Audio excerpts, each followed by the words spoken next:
Franco Parati from Milan, who will talk about the importance of nocturnal blood pressure monitoring and systematic screening for atrial fibrillation. Professor Parati. Thank you, George. In this meeting, we have been discussing many times on the importance of controlling hypertension to prevent cardiovascular disease. And in this meeting, we want to focus on some more specific aspects of this issue, which is the importance of controlling blood pressure also during night and the relationship between hypertension and atrial fibrillation, because both of them, as you know, are contributing to the risk of stroke. These are my disclosures.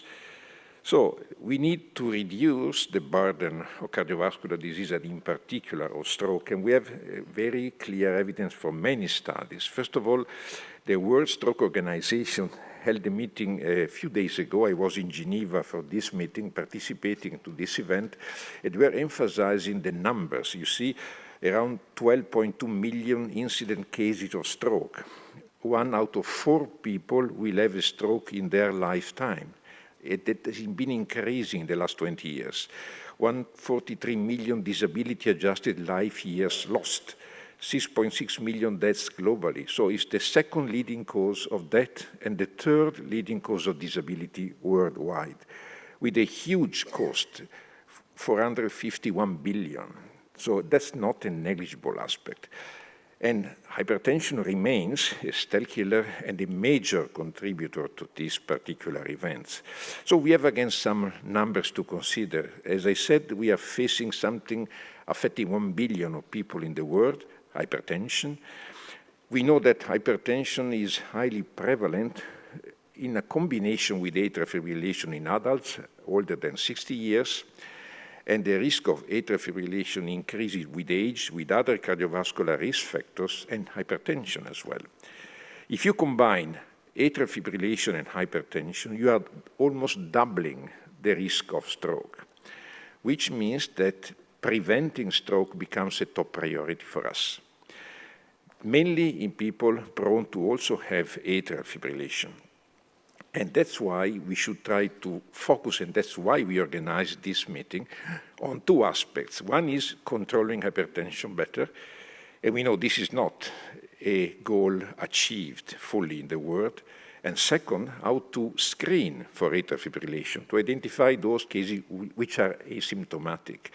And this is not just the present or the past, it's also the future. You see here a projection to 2040, where you see that hypertension remains the leading cause of years of life lost. That's, again, something that we may expect to increase also due to the contribution of low and mid-income countries, where non-communicable diseases are becoming more and more frequent.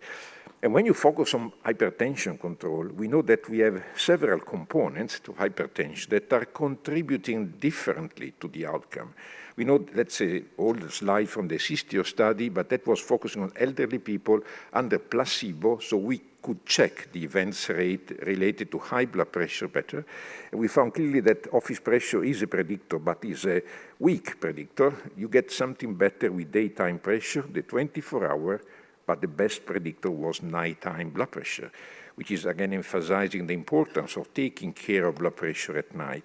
So importance of nocturnal blood pressure monitor is not trivial, because many people don't care. And I remember some years ago, the NICE guidelines in UK, they were recommending ABPM only during the daytime. It was a big mistake, because you lose information in this regard. Recently, we had the Spanish registry. Professor de la Sierra was contributing directly to this, and there was evidence on more than 59,000 people that nighttime pressure was a better predictor of all-cause mortality than daytime pressure with the blue and the green dots. And that was the case also for cardiovascular mortality. So again, evidence from a very large data set that we need to take care of nighttime blood pressure to prevent mortality and events. And that's another interesting study by Professor Cario, focusing on nocturnal blood pressure measurement with the home devices, a new technology available. And they were quantifying the nocturnal level of pressure, and they found that the Survival free of event, considering separately total events, stroke events, and coronary artery disease events, was worse in those with the highest level of nocturnal blood pressure, even when measured with a home device. You can also focus on the changes between day and night, so not only levels but also dipping. And there's an old paper from the Oasama study that was one of the first in this direction, showing that if you are non-dipper, or even worse, inverted dipper, so-called riser, you have a significant increase in all-cause mortality, cardiovascular mortality, and non-cardiovascular mortality separately considered. The PAMELA study was providing evidence in a general population north of Milan in the same direction. Cardiovascular mortality over a 12-year follow-up was increasing when there was an increase in daytime short-term variability, but also when there was a reduction in the dipping at night, separately considered. And finally, if you consider another recent paper coming from the group of Professor Cario, you find that considering different patterns of nocturnal blood pressure change, the inverted dippers or risers and the non-dippers had a higher risk of events, and in particular of heart failure events, as shown in this slide. So from many different studies, we have a clear evidence that this is important, and we have to take care of blood pressure at night. That's a kind of summary, nice paper by Professor Palatini, combining the impact on cardiovascular outcome due to an increase in blood pressure variability and a reduction in dipping. And the colored chart shows that the highest risk is due to the reduction in nocturnal fall, combined with an increase in short-term blood pressure variability, all patterns that we are not commonly considering in daily practice. On the other side of the coin, we have the contribution of atrial fibrillation. This is important because we know that a very prevalent disease is associated with a number of cardiovascular complications, including heart failure, vascular dementia, stroke, thromboembolic events, depression, and mortality, something very well known to all the cardiologists here.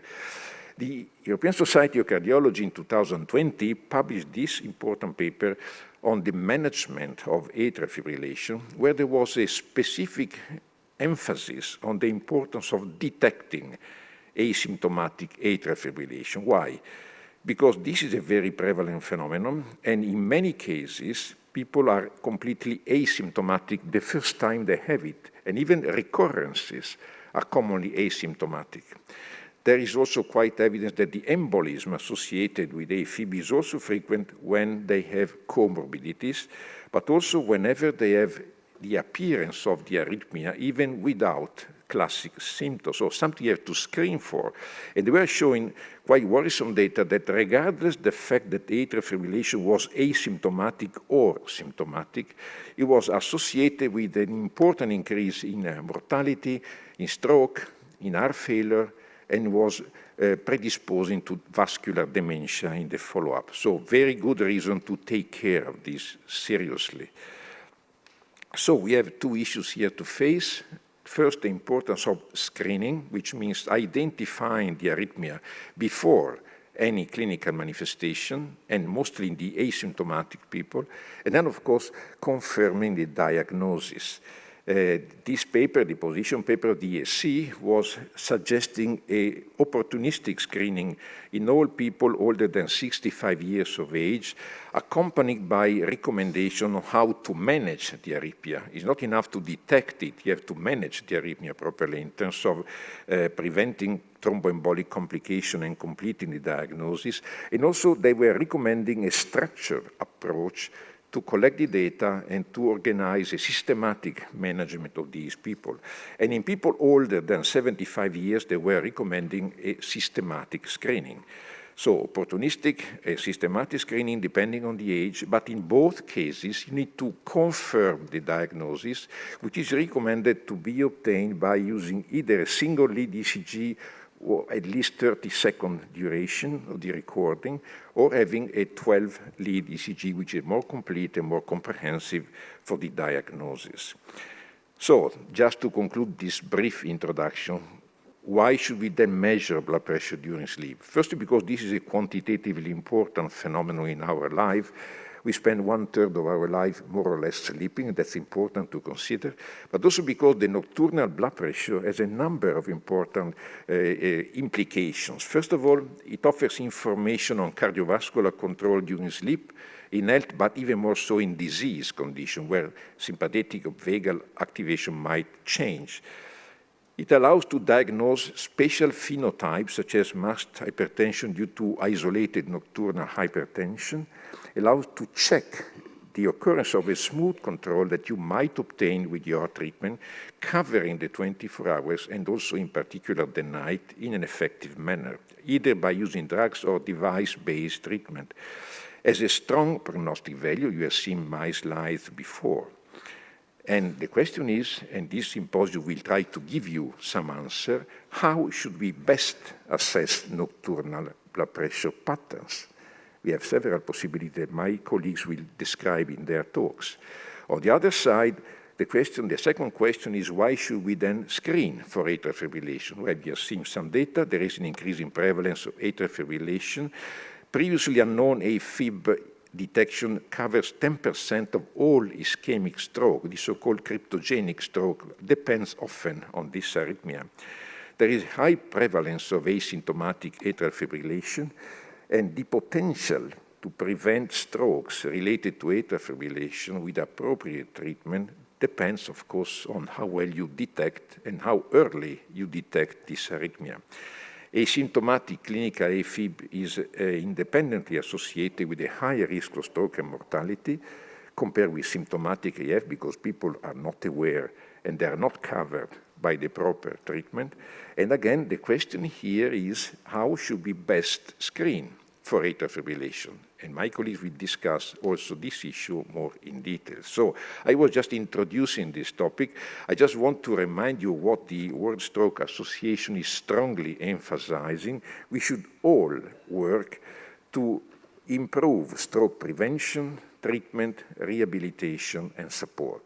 And this can be effectively done by having more accurate blood pressure measurement, including nocturnal blood pressure monitoring, and by a more effective and wider implementation of screening for arrhythmias.